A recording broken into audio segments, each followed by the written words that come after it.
Moderator, Variety's executive editor for TV, Michael Schneider.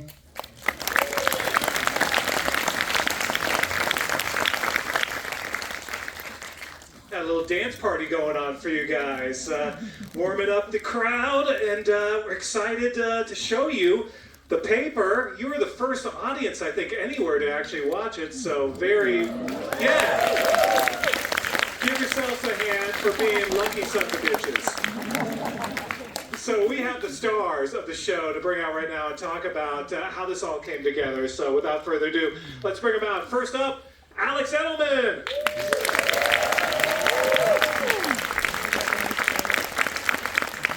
We got Femi Sola and Carmelo. The one and only Oscar Nunez. Ramona Young. Melvin Gray. Chelsea Fry. Sabrina Pachatore. And Jonah Gleason. I talked to Donald earlier today, and he's like, "It's okay if you fuck up my name, but I tried. I hope you're proud of me." No, you fucked it up. Donald. Yeah, close enough. Okay, I'm working on it. Great. So, well, guys, this is real now. You finished shooting a while ago, so it's probably been a lot of anticipation on finally unleashing the paper on the world. So, what does it feel like to finally have audiences watch it, laugh, and really the response so far has been pretty strong. It's lovely to see all of you, and it's lovely to see all of you. We haven't seen each other, everybody, at the same time since we shot, so this is actually kind of special for us too. So thank you for being here. So wait, did you guys laugh? We heard laughter coming from the crowd, so we've got some Dunder Mifflin t-shirts in the audience. I see some real fans here, so that's fantastic too. The one and only Oscar Nunez is in the house, along with this fantastic cast. But for all of you, we know Oscar's history with the show, but for the rest of you, first off, a lot of you have these weird connections to the OG Office, like Donald, for example, you kidnapped Steve Carell at one point and held him hostage for in a TV show. Yeah, that's true. But it was pretty realistic. So thank you. And Ramona, you've worked for Kelly Kapoor. Yes, she's the best. On a TV show again. But for all of you, I'm kind of curious what your sort of background has been with binging The Office through the years. Your thoughts on what the show. Chelsea, I know the show meant a lot to you. Oh, it did. It does. I think I was telling you earlier that I used to watch The Office like deathly hungover on Sundays when I was in college, and I think I've binged every season like a ridiculous amount of time. So it's very surreal to be in the show. Yeah, and to be a part of this sort of continuation, this new cast, this new story. Donald, for you, what did you sort of know about what did you think of the U.S. Office originally? When did you pick up on it? And what were some of your memories of sort of watching that show? Well, I was crazy about the UK office, and then I was crazy about the US office. I think I came to the US office a little later. I don't know when it was broadcast in Ireland, but I came to it a little bit later. And I just thought it was beautiful in a totally different way, and funny in a totally different way. And massive fan of Greg Daniels. And so when they kind of came with this, and I found out that Coleman was doing it too, it was like crazy, but brilliant. Yeah. No, and it's something that I know people have talked about for a while. Would there be a continuation of this universe? And the idea that Greg and Michael kind of put together is something that honors the original, but also is a completely different show. And no one here better to talk about that than the one and only Oscar Nunez. Hi, Oscar. So take us back to when you first heard that Greg was looking to maybe revisit this universe, but B, he had your character specifically in mind as sort of the bridge from the old world to the new world. Yeah, and you all know who Greg Daniels is, and he's more than just the guy who gets me coffee. No, seriously. Yes, he does that. He takes care of my dry cleaning. He does things like that for me because I've been with him a long time. But he does much more than that. He is, in fact, showrunner. Him and Michael Coleman. The confidence for that bit is crazy. It's the truth. And Michael Coleman, who happens to be married to Ellie Kemper, and he's known for his gams. He's got beautiful legs. He's known for that. My friends love him. But he also is a great creator. So, listen, Greg and I have lunch like regular people. It doesn't matter where. Sometimes Beverly Hills. Sometimes it doesn't matter where. They're nice places, is what I'm trying to say. And one of those times, he said to me, "Do you mind if I'm thinking of a show of a newspaper, and would you mind reprising your character? I'm thinking of," and it was just like that, like a couple of sentences. I said, "No, of course, I don't mind." And we kept eating, and then he would bring it up, like a couple of weeks later. And then one of those times he said, "Come meet the writing staff," and I'm like, "Oh, this is happening."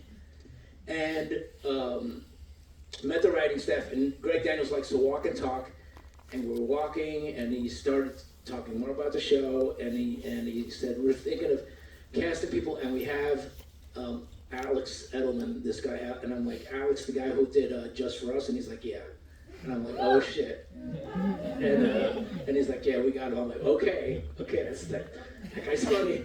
And then we started, we kept meeting, and then Donald Gleason's name came up, and then he mentioned Sabrina, and I'm like, "Yeah, White Lotus." And so the cast is there. I know I show up. Well, I ask someone else, because I could just keep going and going. So I used to say, when I show up to work, Paul Lieberstein's there. Toby, right? He wrote an episode. He's directing. So it's a wonderful kind of extension of the art, but it's its own thing. This show, as you guys saw, it's a completely different show with wonderful, wonderful talent.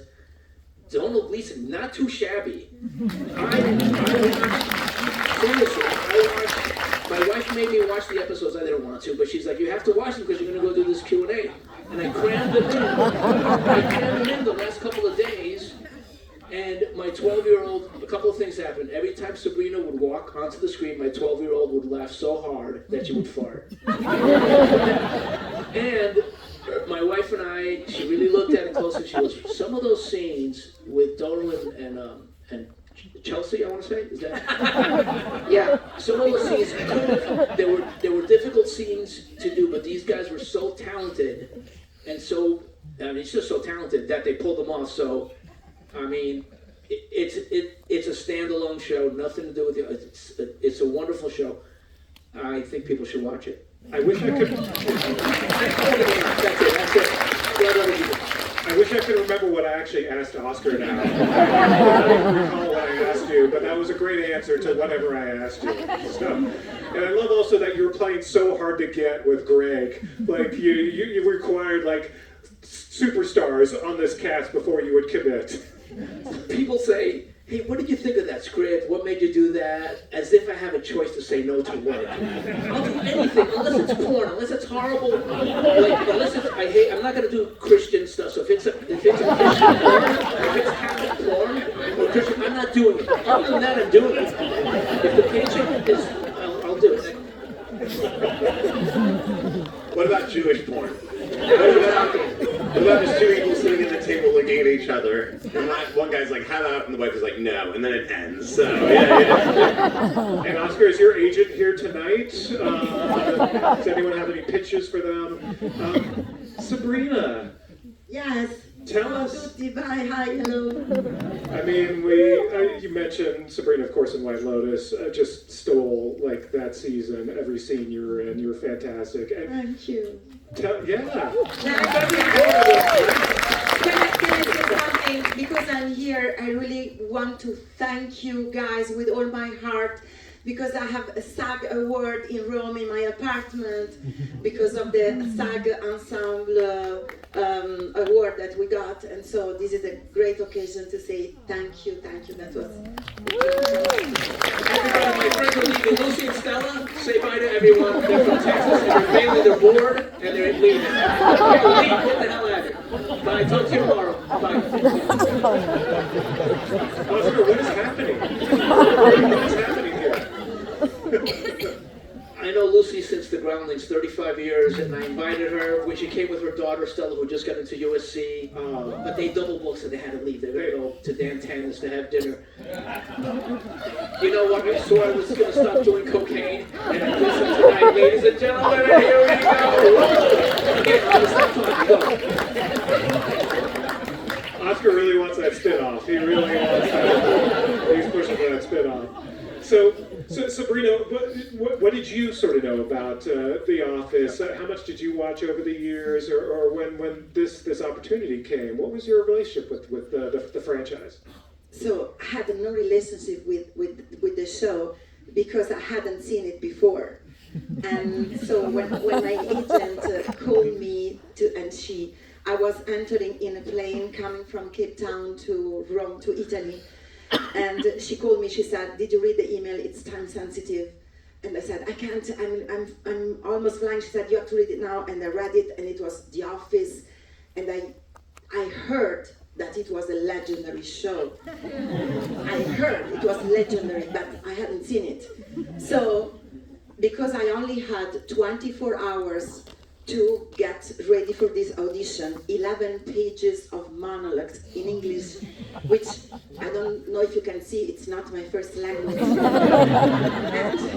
and so on the plane, I met The Office for the first time in my life.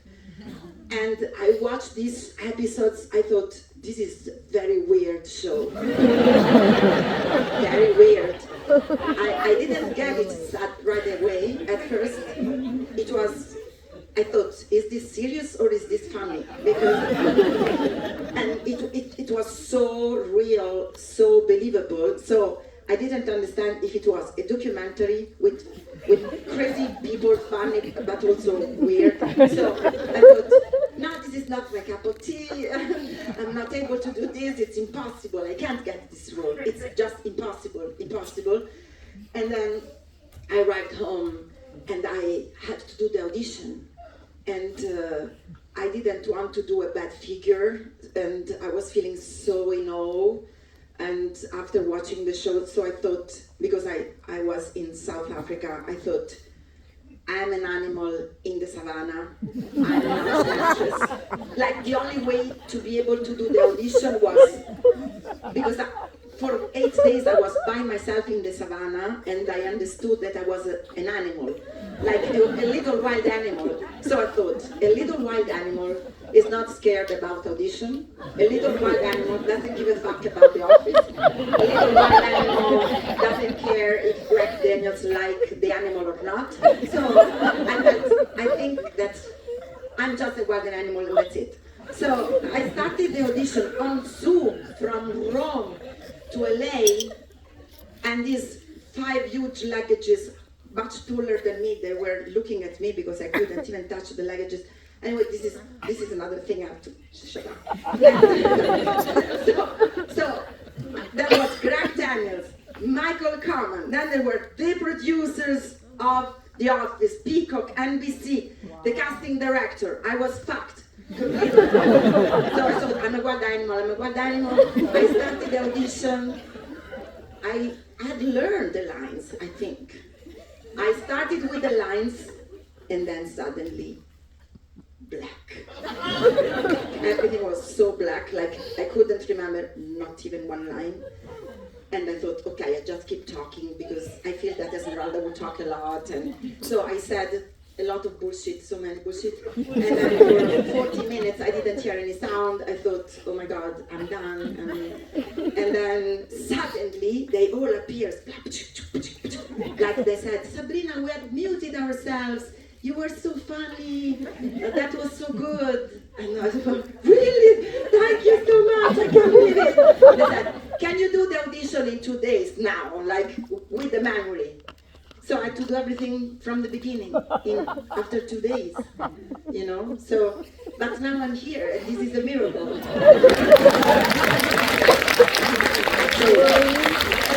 You're on the same medication. See the same doctor? I love the idea that I can make people fart. I'm gonna warn the affiliates we're going long, and because I just want to talk to this cast all night, so I hope you have nowhere to go. You all are amazing, and Greg clearly was okay with the fact that you'd never seen the. Matter of fact, it sounds like that's what got you the part. Allora, because you know what happened? I did the audition, and then I said, let's keep watching The Office, you never know. And then everybody disappeared in my life. Like, I didn't hear from Greg Daniels, from Michael Corman, no one. But I became addicted to The Office. And I couldn't stop watching it. And every day I had to watch at least 3-4 episodes to be able to go to sleep. Because it was a mood-changing thing.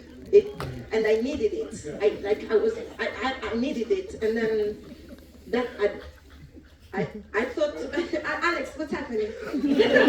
anyway, it's incredible. But 1 month after becoming addicted to The Office, addicted also to Steve Carell, like, I think I developed a crush on him. A big crush. Yeah. No, it's okay. I'm not like. Have you seen him lately? He looks pretty good. Like, if you saw 4 seasons, he looks really good. Oh, he looks incredible. You know what I did? I don't want to talk so much. I just do this because when I got the role, I wanted a blessing. So I wrote to Greg, can you please, if you're still in touch with Steve Carell, can you please tell him that I think he's one of the greatest artists on this planet? He said, yes, I will tell him. You know, he's in Broadway now, playing Uncle Vanya. I said, really?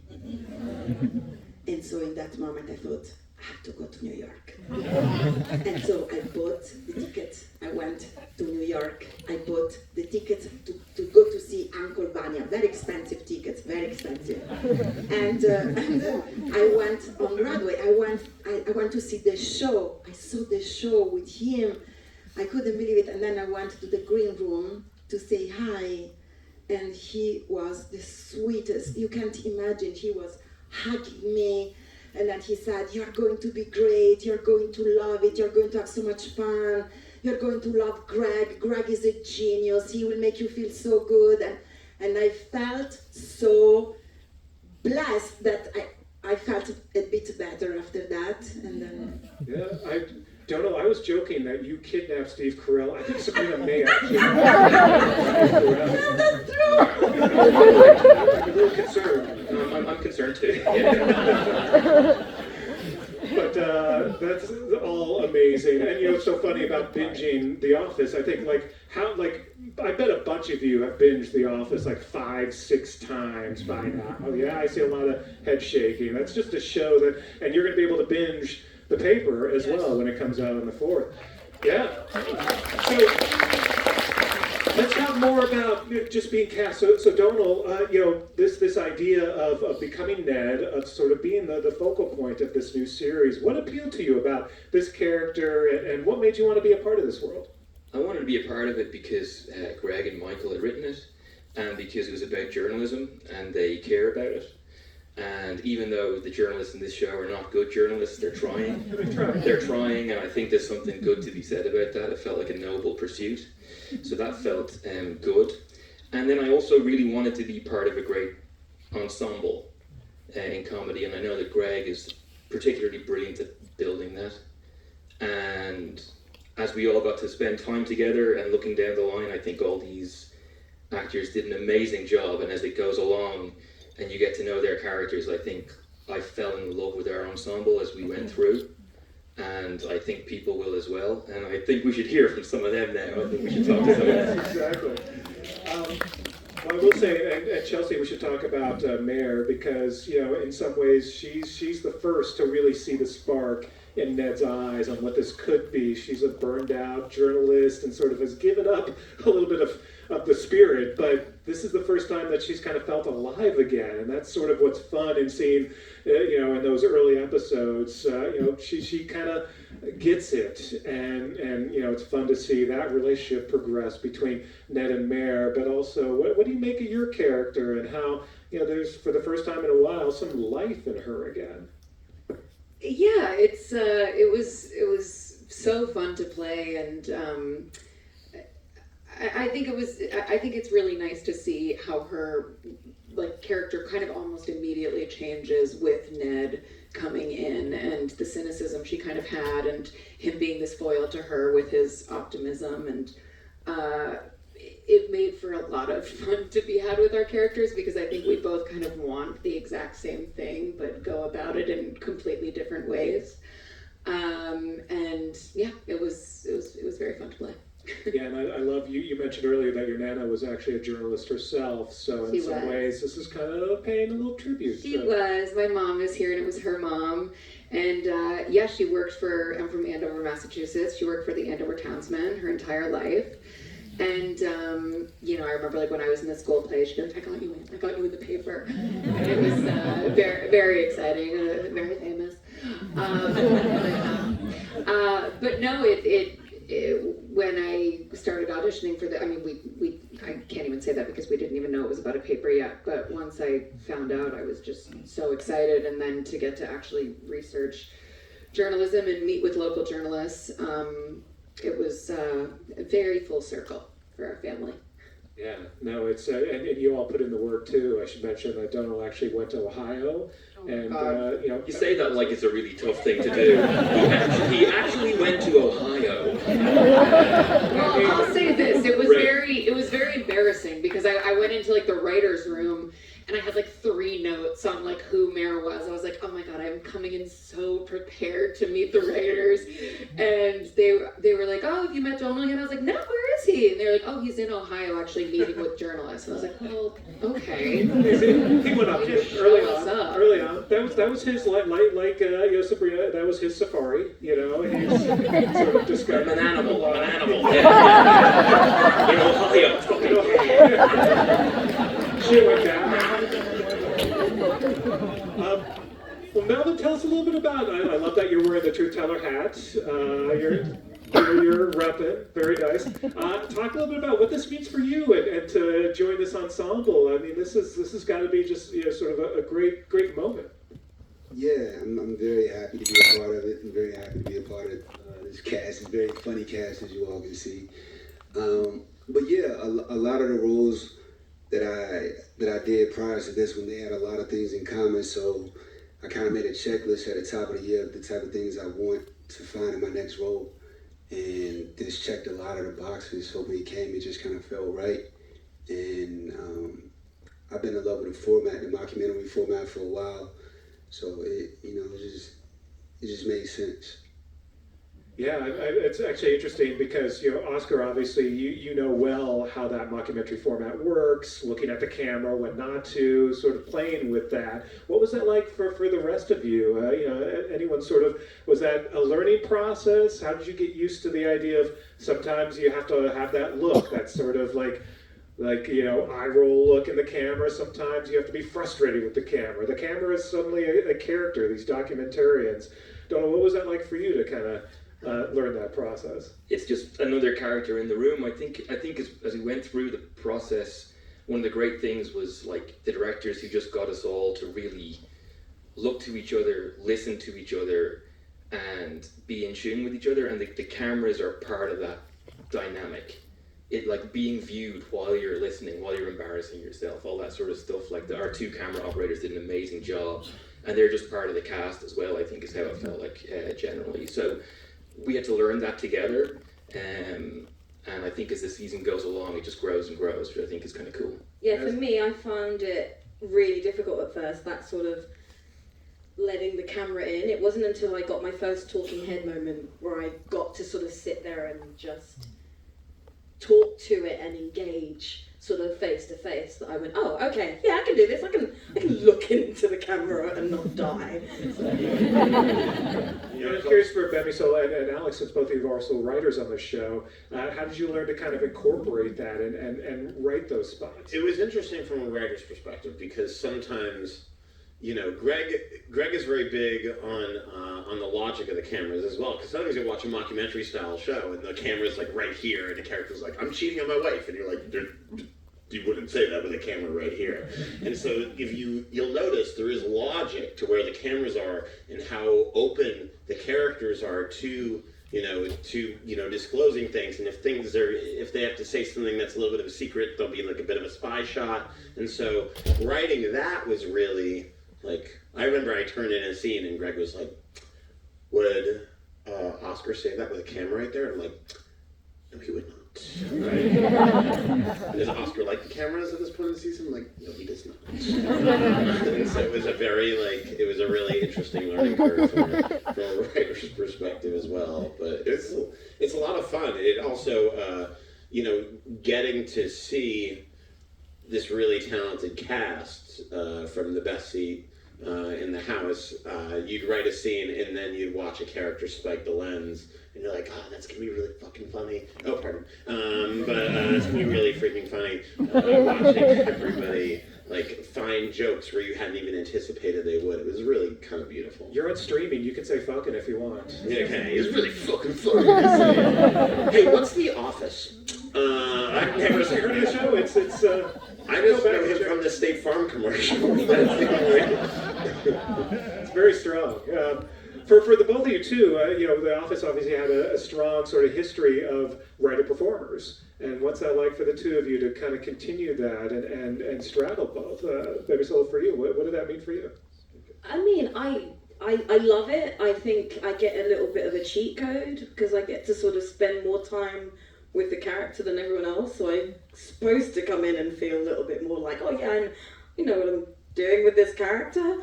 But I struggled with this because I don't know why. I kind of was scared of Adelola and sort of pitching story for her. I felt a little bit maybe like, I don't know, like, "Oh, but I don't want it to be all about me," and so I tried to sort of devoid myself from kind of and engage with all the other, parts, and then I realised that, oh no, you need to advocate for this character at some point as well. And then maybe very late in the day, I was like, okay, this is a Bible, and this is the character, everyone read it. And then I started, and that allowed me to sort of develop some quirks, like the costume for Adela changed almost overnight from a kind of very sort of beige sort of to just like fly girl with bright boots, and I'm very proud of that. I developed my character based on I'm not kidding, what I thought would be the most annoying thing for her character to sit next to. Genuinely, she's like, my character's like cool and disaffected, and I'm like, what would she fucking hate to have like a really super like doofy dad with a bunch of toys on his desk. By the way, there were like the toys started to vanish from my desk as the crew found more and more annoying. It's not true. I know you're not saying it's not true. And he became obnoxious with those toys. I was not obnoxious with the toys. Shooting random people with cameras around. He was shooting bits with. There's a Nerf gun that is part of my character, and then was it Kelly who took it away? Kelly, one day she was like, I came in for episode 6, and she's like, the Nerf gun's been written out of the show, and I'm like, I know, and she's like, by me. It was one of the APs was like, there's no more Nerf gun. But if you look closely at my desk, they are the most annoying toys, and there's a Swedish toy called the Beakborg, where you put a marble at the top, and it hits every board on the way down, and the crew fucking hated this beat. Not just the crew, Alex. Everybody hated that thing. It was a blast. But it's really fun. These are the most amazing actors. They're so versatile, and I think the writing, I don't want to speak for the writing staff, but it was just candy to get to create for them, and by the end of by the end of 10 episodes, I think all of us were like, oh, wish we had 10 more episodes, and all the writers are feeling the same way because we really get to know our characters, and I think as the season progresses, you're really gonna fall in love with the folks on the stage. No, I think it's so true with all these characters. Ramona, for example, Nicole, as she starts to find her voice, and is just not Sabrina's lackey anymore. Talk a little bit about that, and what you love about your character, and how you got to know her.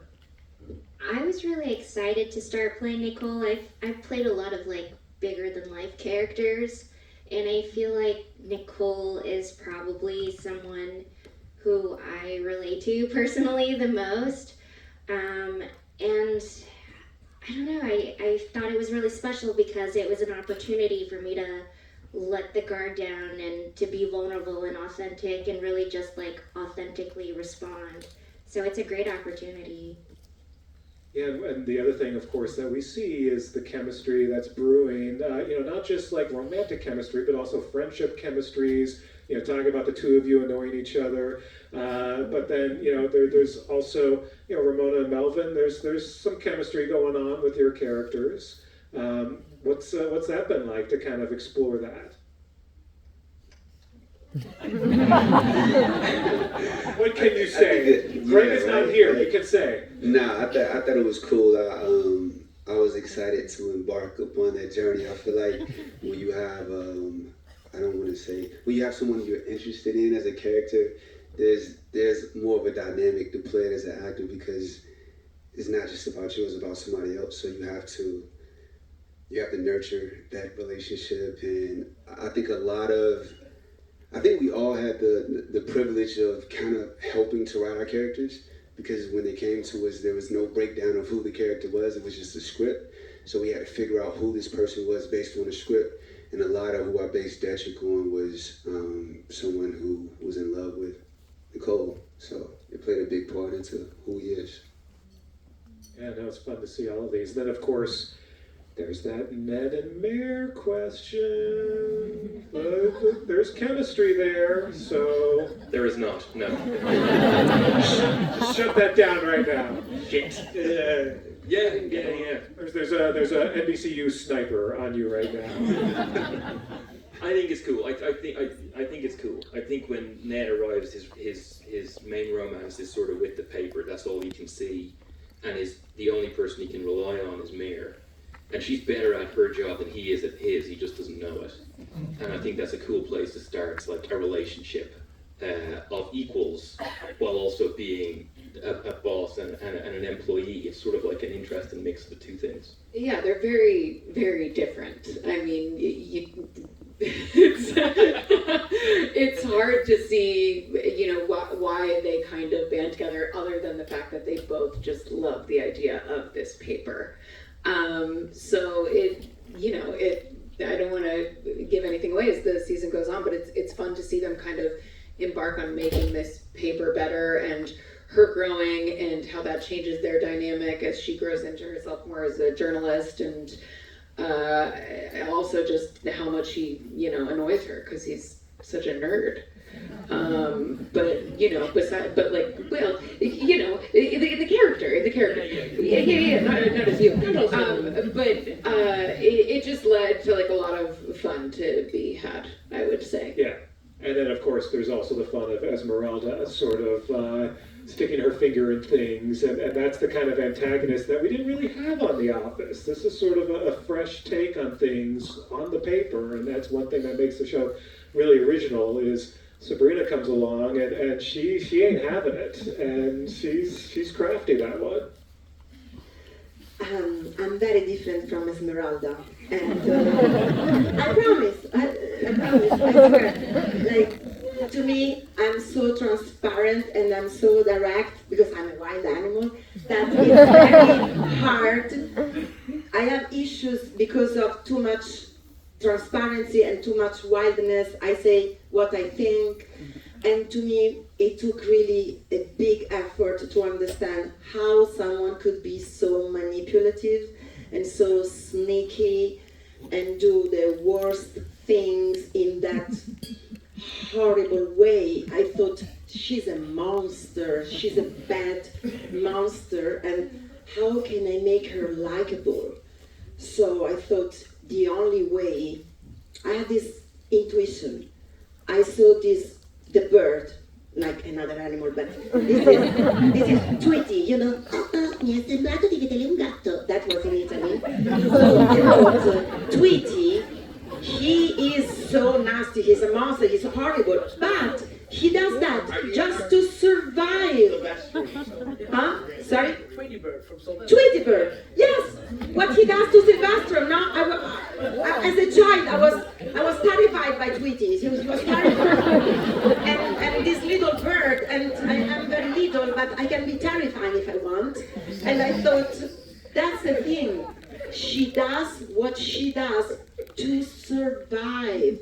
She feels threatened by everybody. She's on constant war. Everybody could be the enemy that, you know, she's bad at everything. She's not good at anything. She doesn't have any idea about journalism. Nothing. Wait, not to make this takeaway. In it, Sylvester Tweety Bird mashup. You're Team Sylvester? I'm sorry, what? You root for the cat in the Tweety Bird?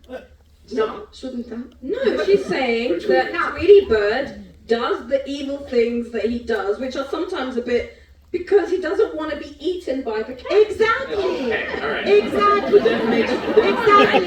That's the thing. And then I thought, Esmeralda doesn't want to leave the U.S. Esmeralda, she wants to be the American dream. It's like Sabrina, she doesn't want to go back to Italy now. No. I totally. I mean, of course I love Italy, come on guys. But to be here, it's more, it's beyond the dream. So this is what they have in common. That's the only thing that we have in common, me and Esmeralda. We don't move from the fucking US. No. And I can totally relate to that because when my character is gay on The Office, and I studied Snagglepuss, the closeted lion from Hanna-Barbera. Remember, he wore cuffs, and he was gay, but and so that he helped me. So I look at cartoons. Wait. Yes. Who gave Oscar 2 microphones? It's symbolic. What is happening? That's all. I just wanted to say Schneider was a closeted gay character. A couple more things that we will end this. I think Alex, you need to work with Sabrina on her own one-woman show. Oh my God! In an absolute second. This will happen. We need that to happen. I would feel so lonely. I'm doing a one-man show. She's playing me. I want Sabrina to play me in my one-man show. And also, Oscar, you ready to do this for another decade? You ready to do this another 10 years? What are we thinking? Talk to my representation, but I think that we'll figure something out at this point. Well, I hope so. I hope we get to learn more about these characters for many more seasons, because we have a lot to unpack after tonight, I think. So, thank you so much for coming. Thank you to the cast of The Paper. All episodes on Peacock on September 4. So go binge, and then binge again, and then binge a third time. Thanks, everyone. Thank you.